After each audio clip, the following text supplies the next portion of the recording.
to my class. Now I shall begin class 3 from unit 2 from the subject international business. So ಈ ಒಂದು class ಅಲ್ಲಿ I am going to continue the second and third theory. Okay, so second theory is David Ricardo and the theory of comparative advantage. David Ricardo ಮತ್ತು theory of comparative advantage ಅಂತಂದ್ರೆ ತುಲಾತ್ಮಕ ಪ್ರಯೋಜನದ ಆರ್ಥಿಕ ಸಿದ್ಧಾಂತ. So what is this? So comparative advantage, so David Ricardo ಅವರು ಇದನ್ನ develop ಮಾಡಿದ್ದು 19ನೇ ಶತಮಾನದಲ್ಲಿ British economist ಆಗಿರುವಂತ ಡೇವಿಡ್ ರಿಕಾರ್ಡೋ ಅವರು ಅದನ್ನ ಡೆವಲಪ್ ಮಾಡಿದ್ದು ಒಂದು ಥಿಯರಿ. ಸೊ ಅವ್ರ ಪ್ರಕಾರ ಇಂಟರ್ನ್ಯಾಷನಲ್ ಟ್ರೇಡ್ ಯಾವ ತರ ಇರಬೇಕು ಅಂತಂದ್ರೆ, ಯಾವ ದೇಶದಲ್ಲಿ ತನ್ನ ಲೇಬರ್ ಅಥವಾ ಲೇಬರ್ ಫೋರ್ಸ್ ವರ್ಕರ್ಸ್ ಇದಾರಲ್ಲ ಅವರು ಎಷ್ಟರ ಮಟ್ಟಿಗೆ ಎಕ್ಸ್ಪರ್ಟ್ಸ್ ಇದ್ದಾರೆ, plus what is the least cost, with least cost the best product ಅನ್ನ ಪ್ರೊಡ್ಯೂಸ್ ಮಾಡುವಂತ ಕಂಟ್ರೀಸ್ ಏನಿದೆ, they should concentrate on international trade ಅಂತೆ. ಲೈಕ್ ಫಾರ್ ಎಕ್ಸಾಂಪಲ್, ಇಂಡಿಯಾದಲ್ಲಿ ಚೀಪ್ ಲೇಬರ್, IT ಸೆಕ್ಟರ್ ಅಲ್ಲಿ ಚೀಪ್ ಲೇಬರ್ ಸಿಕ್ಕರೆ, ಅಮೆರಿಕದಲ್ಲಿ ಪ್ರೊಡಕ್ಷನ್ ಅಥವಾ ಚೈನಾದಲ್ಲಿ ಪ್ರೊಡಕ್ಷನ್ ಅಲ್ಲಿ ಲೇಬರ್ ಚೀಪ್ ಸಿಗತ್ತೆ. Okay, like factories or companies. So ಅಲ್ಲಿಂದ ಗುಡ್ಸ್ ಅನ್ನ ಇಂಪೋರ್ಟ್ ಮಾಡೋದು, ಇಂಡಿಯಾದಿಂದ IT sector through like software companies ಮೂಲಕ ನಮ್ಮ ಸರ್ವಿಸ್ ಅನ್ನ ವಿ ಎಕ್ಸ್ಪೋರ್ಟ್. ಅಂದ್ರೆ ಒಂದ್ ರೀತಿಯಲ್ಲಿ ಏನ್ ಹೇಳ್ಬೋದು, ಡೇವಿಡ್ ರಿಕಾರ್ಡೋ ಅವರು ಇಂಪಾರ್ಟೆನ್ಸ್ ಅನ್ನ it is given to the labour work force of that country. So which country has best labour with cheap labour, ಆ ಒಂದು ಲೇಬರ್ ಬೇಸ್ ಮಾಡಿಕೊಂಡು ಅವರು ಪ್ರೊಡ್ಯೂಸ್ ಮಾಡುವಂತ ಸರ್ವಿಸ್ ಇರ್ಬೋದು, ಗುಡ್ಸ್ ಇರ್ಬೋದು, ಅದನ್ನ ಎಕ್ಸ್ಪೋರ್ಟ್ ಅಂಡ್ ಇಂಪೋರ್ಟ್ ಮಾಡಬೇಕು. ಅದೇ ರೀತಿಯಲ್ಲಿ wherever any part of the world wherever there are cheap labour and work force with most efficient work force, so ಅವರಿಂದ ಪ್ರಾಡಕ್ಟ್ ಅನ್ನ ರೆಡಿ ಮಾಡಿಕೊಂಡು ಪ್ರೊಡ್ಯೂಸ್ ಮಾಡಿಕೊಂಡು they can do the international trade ಅಂತೆ. ಒಂದ್ ರೀತಿಯಲ್ಲಿ it is given importance for the labours or work force. Okay, so this is the base of David Ricardo's theory of comparative. ಅಂದ್ರೆ compare ಮಾಡಿಕೊಂಡು ಎಲ್ಲಿ ಕಡಿಮೆ cost ಅಲ್ಲಿ with least expenses they can produce the goods. So comparative advantage economic theory was first developed by 19th century British economist David Ricardo. In Ricardo's theory, which was based on the labor theory of value, nodri labor theory, comparative advantage is an economy's ability to produce a particular goods or service at a lower opportunity cost than its trading partners. ಅಂದ್ರೆ trading partners ಅಂತಂದ್ರೆ same product ಅನ್ನ produce ಮಾಡುವಂತ ಬೇರೆ ಕಂಟ್ರಿಯಲ್ಲಿರುವಂತ companies ಎಷ್ಟು compare ಮಾಡ್ಕೊಂಡ್ರೆ ಎಷ್ಟು ಮಟ್ಟಿಗೆ ಈ ಕಂಪನಿ ಒಂದ್ ಕಂಟ್ರಿ ಇನ್ನೊಂದ್ ಕಂಟ್ರಿ ಕಂಪೇರ್ ಮಾಡ್ಕೊಂಡ್ರೆ which country produces the same product at cheaper cost or lower cost. Okay, so that is called comparative advantage. So ಇಲ್ಲಿ with one example I can tell you. So ಇಲ್ಲಿ ಏನಿದೆ, ಈ column ಅಲ್ಲಿ country A ಮತ್ತೆ B ಎರಡು countries ಅವ್ರು produce ಮಾಡುವಂತ ಎರಡು ಕಾಮೋಡಿಟಿ. ಓಕೆ, ಸೊ ಇಲ್ಲಿ labour cost per unit of commodity in man hours. So ಅಂದ್ರೆ how many units you can produce. Okay, so they are considering the cost, labour cost and man hours. Number of man hours ಅಂತಂದ್ರೆ ಒಬ್ಬ ಮನುಷ್ಯ ಎಷ್ಟೊತ್ತು work ಮಾಡಿದ್ರೆ ಒಂದು unit ಅನ್ನ produce ಮಾಡಿದ್ರೆ ಎಷ್ಟು ಕಾಸ್ಟ್ ಆಗುತ್ತೆ, ಅದನ್ನೆಲ್ಲ ಕನ್ಸಿಡರ್ ಮಾಡಿಕೊಂಡು ಎ ಕಂಟ್ರಿಯವರು ಪ್ರೊಡ್ಯೂಸ್ ಮಾಡುವಂತ ಕ್ವಾಂಟಿಟಿ ಕಮೋಡಿಟಿ ಎಕ್ಸ್ 12 ಯೂನಿಟ್ ಇದ್ರೆ commodity Y it is 10 units. So ಅದೇ ರೀತಿಯಲ್ಲಿ ಬಿ ಕಂಟ್ರಿಯವರು ಕಮೋಡಿಟಿ ಎಕ್ಸ್ ಅನ್ನ 16 ಯೂನಿಟ್ಸ್ ಪ್ರೊಡ್ಯೂಸ್ ಮಾಡಿದ್ರೆ ಕಮೋಡಿಟಿ ವೈ 12 ಯೂನಿಟ್ಸ್ ಅನ್ನ ಪ್ರೊಡ್ಯೂಸ್ ಮಾಡಬಲ್ಲೆ. ಸೊ ಹಿಂಗ್ ಕಂಪೇರ್ ಮಾಡ್ಕೊಂಡ್ರೆ ಎ ಕಂಟ್ರಿಯವರಿಗೆ ಯಾವ ಪ್ರಾಡಕ್ಟ್ ಪ್ರೊಡ್ಯೂಸ್ ಮಾಡಿದ್ರೆ ಉತ್ತಮ? ಓಕೆ, ಸೊ ನಾವು will compare it with a calculation. So ಇಲ್ಲಿ in A country domestic exchange ratio ಅಂದ್ರೆ ಒಂದು ರೇಷಿಯೋವನ್ನ ಕಂಡುಹಿಡಿದ್ರೆ, ಲೈಕ್ ಕಮೋಡಿಟಿ ಎಕ್ಸ್ ಇಷ್ಟು ಕಮೋಡಿಟಿ ವೈ ರೇಷಿಯೋ ಕಂಡುಹಿಡಿದ್ರೆ 12:10 ಆಗತ್ತೆ. ದಟ್ ಈಸ್ ಎಕ್ಸ್ ಇಷ್ಟು Y a country A. So ಇದನ್ನ ಈ ರೇಷಿಯೋವನ್ನ ತಗೊಂಡು 1 ಯೂನಿಟ್ ಆಫ್ ಎಕ್ಸ್, ಈ ಎಕ್ಸಿನ 1 ಯೂನಿಟ್ ಪ್ರೊಡ್ಯೂಸ್ ಮಾಡಿದ್ರೆ ವೈ ಯೂನಿಟ್ ಗೆ ಕಂಪೇರ್ ಮಾಡ್ಕೊಂಡ್ರೆ ಎಷ್ಟು ಯೂನಿಟ್ ರೆಡಿ ಆಗತ್ತೆ? 1 ಯೂನಿಟ್ ಎಕ್ಸ್ ರೆಡಿ ಆದ್ರೆ if you take the ratio that is 12 divided by 10 ಮಾಡ್ಕೊಂಡ್ರೆ 1.20 ಯೂನಿಟ್ ಆಫ್ ವೈ ರೆಡಿ ಆಗತ್ತೆ ಅಂತ ಅರ್ಥ. ಅಂದ್ರೆ ಇಲ್ಲಿ 12 ಯೂನಿಟ್ ಎಕ್ಸ್ ಮಾಡಿದ್ರೆ if you compare it with Y it will produce 1.20 units of Y. So ಇಲ್ಲಿ ಹಿಂಗ್ ನೋಡಿದ್ರೆ will say Y you can produce X can country A can produce ಏನು ವೈ ಕಮಾಡಿಟಿ ಅಂತ ಇಲ್ಲಿ ನೋಡಿದ್ರೆ ಹೇಳ್ಬೋದು. ಬಟ್ ಕ್ಯಾಲ್ಕುಲೇಷನ್ ಮಾಡ್ಕೊಂಡು ನೋಡಿದ್ರೆ if you compare it 1 unit X produce ಮಾಡ್ಲಿಕ್ಕೆ ಖರ್ಚಾಗೋದು 12.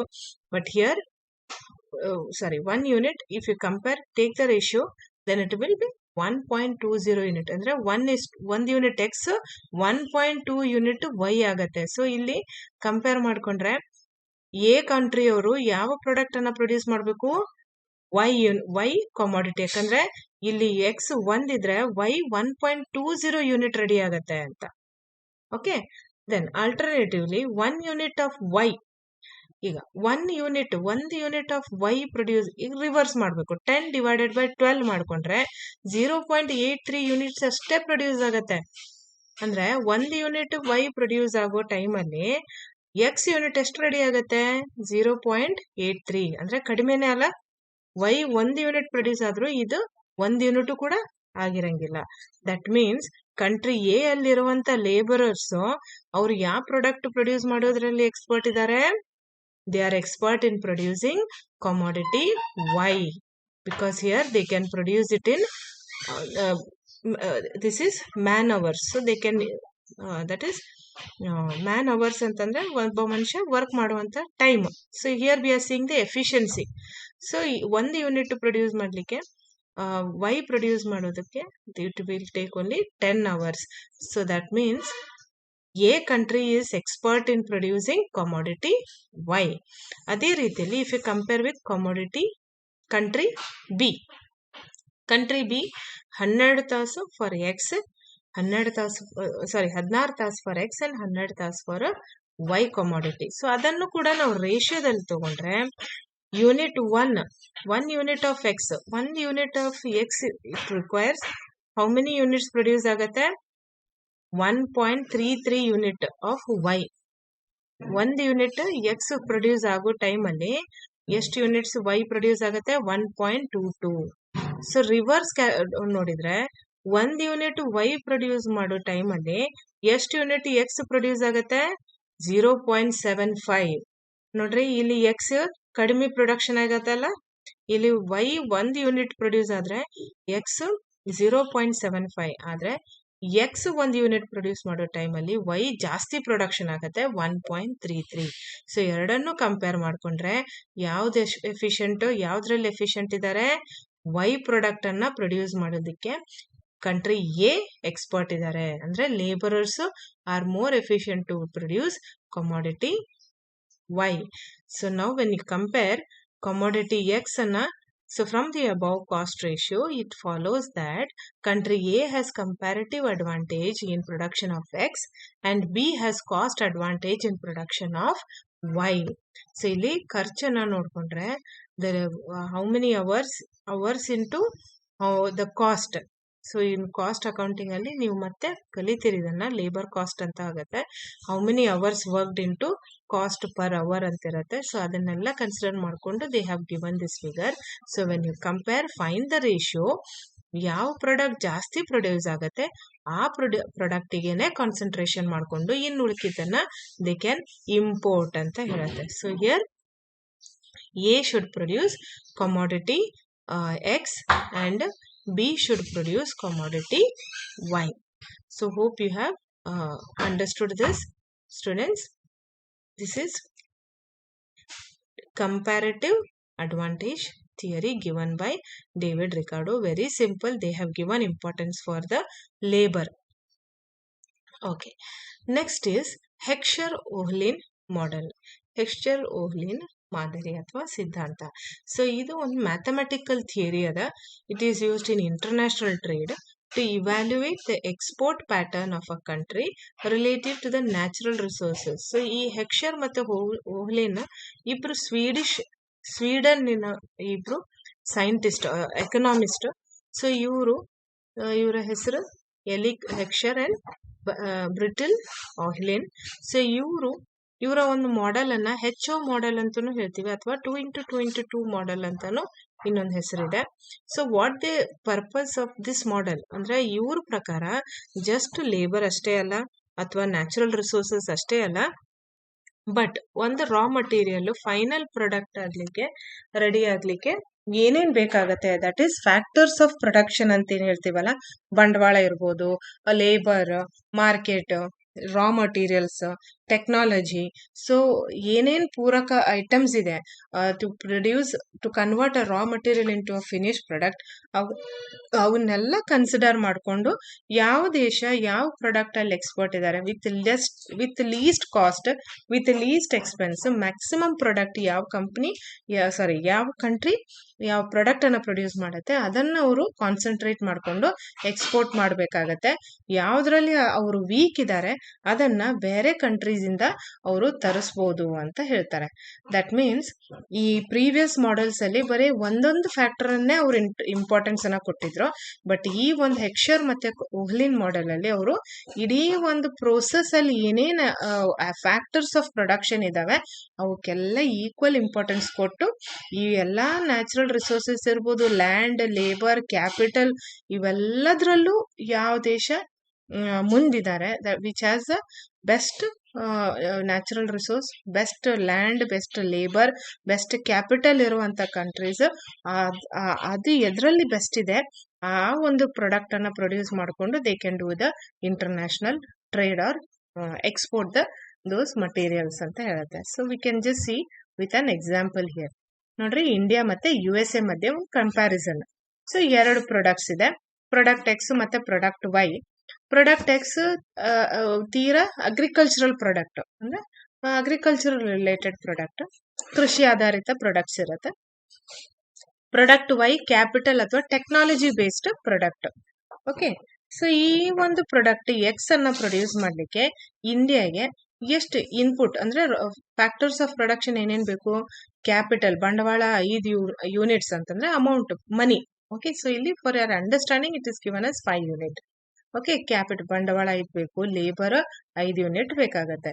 ಅದೇ ಟೈಮಲ್ಲಿ ಇಂಡಿಯಾ ಪ್ರಾಡಕ್ಟ್ Y ಅಂದ್ರೆ ಟೆಕ್ನಾಲಜಿ ಬೇಸ್ಡ್ ಪ್ರಾಡಕ್ಟ್ ಅನ್ನ ಪ್ರೊಡ್ಯೂಸ್ ಮಾಡ್ಲಿಕ್ಕೆ ಇಂಡಿಯಾಗೆ ಎಷ್ಟು ಕ್ಯಾಪಿಟಲ್ ಬೇಕಾಗತ್ತೆ, 10 ಯೂನಿಟ್ಸ್ ಬೇಕಾಗತ್ತೆ. ಲೇಬರ್ ಅದೇ ಸೇಮ್ ಕಂಪ್ಯಾರಿಟಿವ್ಲಿ 5 ಯೂನಿಟ್ಸ್. ಸೊ ಇದೇ ಪ್ರಾಡಕ್ಟ್ USA ಅಮೆರಿಕ ಪ್ರೊಡ್ಯೂಸ್ ಮಾಡಬೇಕು ಅಂತಂದ್ರೆ ಅಗ್ರಿಕಲ್ಚರ್ ಕೃಷಿ ಆಧಾರಿತ ಪ್ರಾಡಕ್ಟ್ ಅನ್ನ ಪ್ರೊಡ್ಯೂಸ್ ಮಾಡ್ಲಿಕ್ಕೆ ಅವರಿಗೆ ಕ್ಯಾಪಿಟಲ್ 5 ಯೂನಿಟ್ಸ್, ಲೇಬರ್ ನೋಡ್ರಿ ಇಲ್ಲಿ 10 ಯೂನಿಟ್ಸ್ ಬೇಕಾಗತ್ತೆ. ನೋಡ್ರಿ ಇಲ್ಲಿ ಕಂಪೇರ್ ಮಾಡ್ರಿ, India requires only 5 but here it requires 10. ಅಂದ್ರೆ ಈ ಚಾರ್ಟ್ ನೋಡ್ಕೊಂಡ್ರೆ ಅಗ್ರಿಕಲ್ಚರಲ್ ಪ್ರಾಡಕ್ಟ್ ಯಾವ ಕಂಟ್ರಿ ಪ್ರೊಡ್ಯೂಸ್ ಮಾಡಬೇಕು, ಇಂಡಿಯಾ, ಬಿಕಾಸ್ ಬೋತ್ ರಿಕ್ವೈರ್ಸ್ ಅಲ್ಲಿ 5 ಯೂನಿಟ್ಸ್. ಬಟ್ ಇಲ್ಲಿ ಜಾಸ್ತಿ ಖರ್ಚಾಗತ್ತೆ USA. ಬಟ್ USA ಎದ್ರಲ್ಲಿ ಎಕ್ಸ್ಪರ್ಟ್ ಇದ್ದಾರೆ, ಎದ್ರಲ್ಲಿ ಫ್ಯಾಕ್ಟರ್ಸ್ ಆಫ್ ಪ್ರೊಡಕ್ಷನ್ ಬೆಟರ್ ಇದೆ ಅವ್ರದ್ದು, ನೋಡ್ರಿ ಕ್ಯಾಪಿಟಲ್ ಅಥವಾ ಟೆಕ್ನಾಲಜಿ ಬೇಸ್ಡ್ ಪ್ರಾಡಕ್ಟ್ ಅನ್ನ ಪ್ರೊಡ್ಯೂಸ್ ಮಾಡ್ಲಿಕ್ಕೆ ಪ್ರಾಡಕ್ಟ್ Yಗೆ ಅವ್ರಿಗೆ ಬರೀ ಕ್ಯಾಪಿಟಲ್ 5 ಮತ್ತೆ ಲೇಬರ್ 5 ಬೇಕಾಗತ್ತೆ.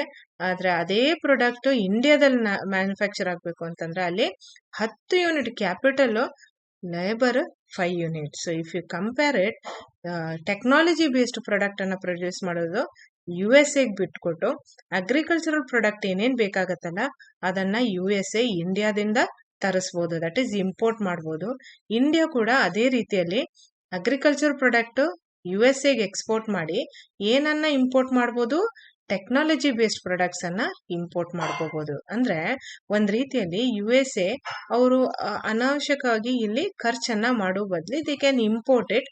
ಸೇಮ್ ವೇ ಇಂಡಿಯಾ ಕ್ಯಾಪಿಟಲ್ ಮತ್ತೆ ಟೆಕ್ನಾಲಜಿ ಈ ಬೇಸ್ಡ್ ಪ್ರಾಡಕ್ಟ್ ಕಂಪ್ನೀಸ್ ಅಲ್ಲಿ ಇನ್ವೆಸ್ಟ್ ಮಾಡೋ ಬದ್ಲಿ ಅಗ್ರಿಕಲ್ಚರ್ ಮೇಲೆ ಕಾನ್ಸಂಟ್ರೇಟ್ ಮಾಡಿಕೊಂಡು, ಯಾಕಂದ್ರೆ ನಮ್ಮ ದೇಶದಲ್ಲಿ everything is based on agriculture. Almost 75% of the population depends on agriculture. So ಇದರಿಂದ ನಮ್ಮಲ್ಲಿರುವಷ್ಟು ಎಕ್ಸ್ಪರ್ಟೈಸ್ ನಾಲೆಜ್ ಅಗ್ರಿಕಲ್ಚರ್ ಬಗ್ಗೆ ಬೇರೆ ಯಾವ ದೇಶದಲ್ಲೂ ಇರಲ್ಲ.